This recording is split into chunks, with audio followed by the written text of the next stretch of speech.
a multiracial community of harmony and peace. Am I correct in saying you have forsaken that ideal? My arms are tired, Phil. We've reached out for 500 years. Too late now. We've faced tanks. We've faced water hoses and cattle prods. Vicious dogs bit the breast of black women off in those protest marches of the civil rights movement. Vicious four-legged dogs sicked on us by two-legged dogs, bit into the groin and the private parts of black men, women, and children. So, Mr. Donahue, I believe that the white man is absolutely disagreeable to live with in peace, and that no one has been able to get along with him nowhere on the face 196,940,000 square miles of the planet Earth. And so you will continue this rhetoric. You will continue using... And action. And action. Action. What kind of action? Strategy to affect what in the United States of America? Let's start with us. No wise general sits with a representative of the opposition to discuss battle strategy and battle plans before the entire world. I don't think that would be wise. But the mission of the most honorable Elijah Muhammad and the mission of my spiritual father, the Honorable Minister Louis Farrakhan, whom I love very much, and I want to be in that number when he takes 1 million black men to Washington, D.C. to call for reparations and justice. Their work is a work of liberation and salvation. Their work is a work to raise the mentally and spiritually dead black man and woman after we have been robbed of our names, our language, our religion, our culture, our God, our folkways, mores, and robbed of a power, the power of our own being. Lift up the Pope's skirt to see what's under there. This is high school stuff. Words like faggot.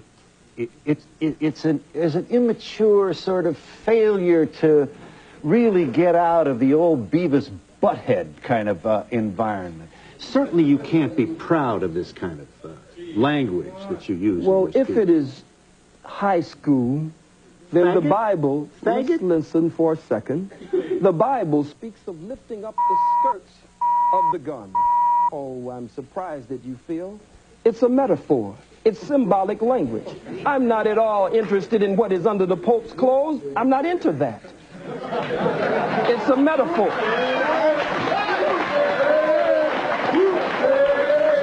Let's see what's under there. But it is a metaphor to say, let us expose the Pope, according to H. Shelton Smith, President Emeritus of Duke University, in his book entitled, In His Image, quote, the Catholic Church and the Pope were directly involved in the institution of slavery. They financed slavery and gave the okay that it was good business to sell Africans. Lift up the skirts of his garment so that we can see the shame and reveal what has been hidden. But it has nothing to do with sexuality whatsoever. Well, what do you suspect has been hidden? I believe that it has been perpetrated before the world to discover what it might be. Well, we're saying lift up the skirt again. I don't believe you're missing what I'm saying. Lifting up the skirt again, as the scripture says, raising the skirts of the garment. I'll say it once more for you, and only once more. Has to do with revealing the history, the hidden history. When you lift up someone's garments, then you show their shame. You show up their private parts, that which they normally hide from the rest of the world. I'm not dealing with organs under the garment. I'm dealing with the organ of slavery and those parts that have been kept private from the masses of the people. We are in New York City with Khalide Mohamed, and we'll be back in just a moment. Here is just one of the comments that provoked the Anti-Defamation League to take out a full-page ad in the New York Times and other newspapers. What the ADL did essentially was publish in the New York Times some of the things that you said. Here's a part, this is an audio tape, of part of your speech to Kane College last November that created such furor. Khalide Mohamed speaking. the hook-nosed, bagel-eating, lox-eating, imposter perpetrating a fraud, Johnny-come-lately, just crawled out of the caves and hills of Europe, wanna be you.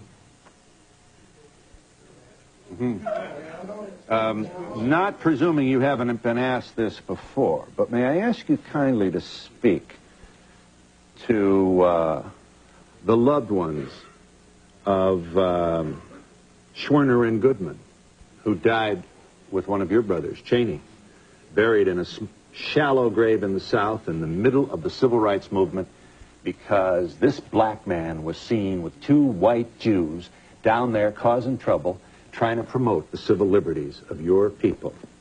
Two Jews found in a shallow grave. I happen to have met the mother of one of these very brave people. And when she sees this, we can only speculate what must go on in her heart. You would want to say what to her? I don't have anything to say to her. You have just condemned all Jews with that observation, with this alliterative kind of Jew bashing that so excites your largely male audiences. Well, I wonder why. It means that I speak the truth. I speak to the pain and hurt of the masses of black people. I speak that which many of them wish they could say. That's why they cheer and applaud. Speak to Mrs. Goodman. And I speak that also, which many of them only whisper behind closed doors.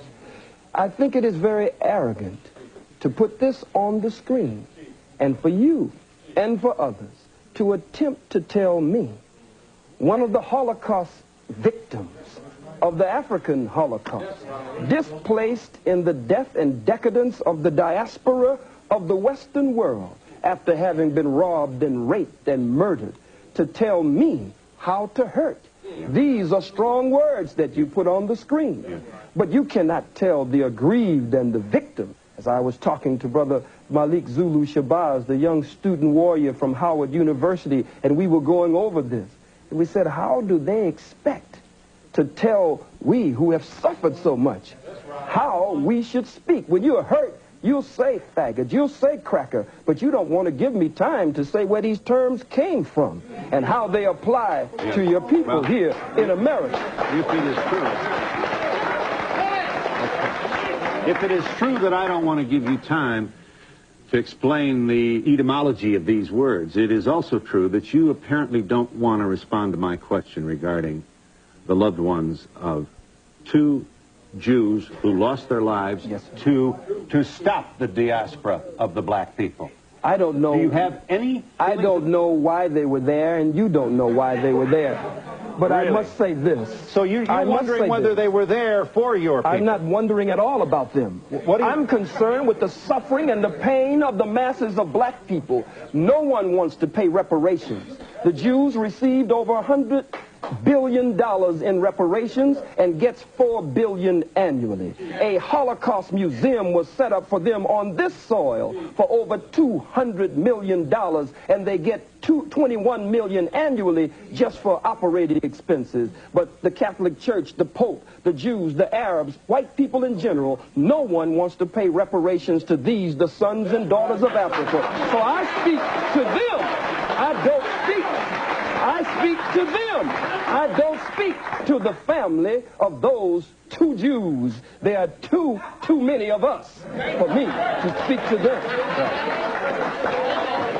You don't want to take any time to make any particular We've given statement. all the time we've been in America. Now it's time we do something for ourselves. We are the same people, Phil, that when you beat us and rearrange our eyeballs in the socket and rearrange our face and beat us and stomp us before the world, we're the same people that get up because God just made us with tender and sensitive hearts as his chosen people and say, well, can't we just get along? Be united.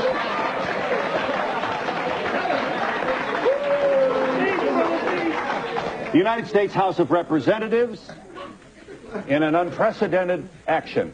I don't know whether there's a precedent for the U.S. House to take its time to debate and vote on the condemnation of a private citizen, but it has done that. 435 members of the House of Representatives debating the condemnation of Mr. Mohamed Here are two members of the House on opposing sides.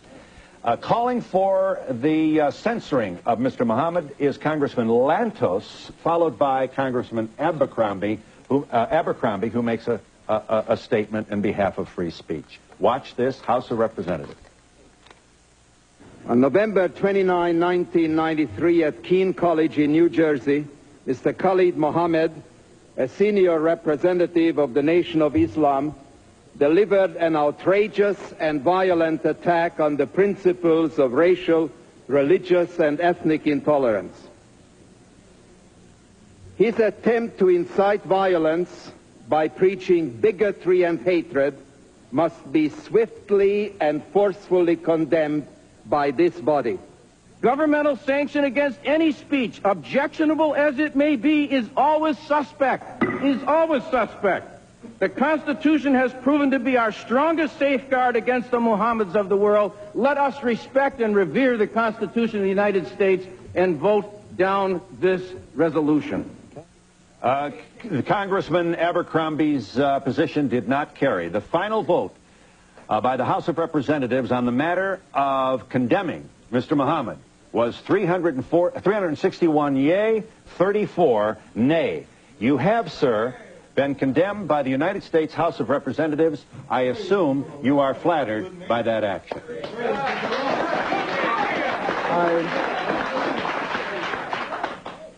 I believe that my ancestors, I believe that the blood that cries out from the grave of my ancestors who went to an untimely death at the hands of the white wicked slave traders, I believe that they cry out. Their spirit is around me, and their spirit emanates from me. And I believe that as a righteous man of God, but as a freedom fighter and a revolutionary, it is one of the greatest honors that could be paid. And we'll be back in just a moment.